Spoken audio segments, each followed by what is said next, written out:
sir. Let's talk about JM Jazz. Ang dami kong nababasa na komento na parang people are saying na nasa na si JM, sabi niya antayin siya ni Jazz kapag lumabas siya, ganyan-ganyan. But now, hindi namin sila nakikita together. Kamusta? Ano yung gusto mong sabihin sa side na yan? Ayun, hindi naman siguro limit sa kaalaman ng iba na sa loob pa lang naman kasi nabanggit ko na kay Jazz, hindi lang kay Jazz. At sa ibang housemates na feeling ko hindi ako magiging ready paglabas ko. Lalo't higit sa lahat, hindi ko naman nakamtan yung ninanais ko dun sa bahay na mapabilang sa Big Four or maging big winner. So, ano pa rin. Pumasok ako ng PBB na sarili yung kailangan ko unahin. And then, lumabas ako.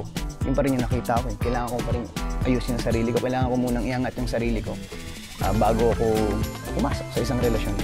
At sa amin ni Jess, makapag-usap naman kami honestly. Naging malinaw sa amin lahat at parehas kami na gusto unahin yung sarili namin at friends kami, goods.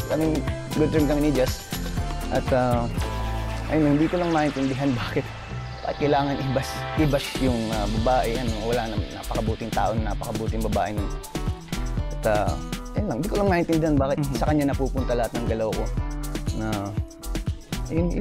And thank you, JM, for answering that question. And I hope na linawan yung ating mga kapamilya and all the people na nagtatanong regarding the JM Jazz thing talaga. And yun nga, ang mahalaga sabi mo nakapag-usap kayo ni Jazz and malinaw sa inyo, sa isa't isa na ang priority nyo muna is yourself and of course your career talaga. Now, if may message ka kay Jazz, JM, ano yung gusto mong sabihin sa kanya? I-message siya lang, no? Ayun, Jazz, pagbutihin mo lang. Focus ka sa goal. Keep going talaga.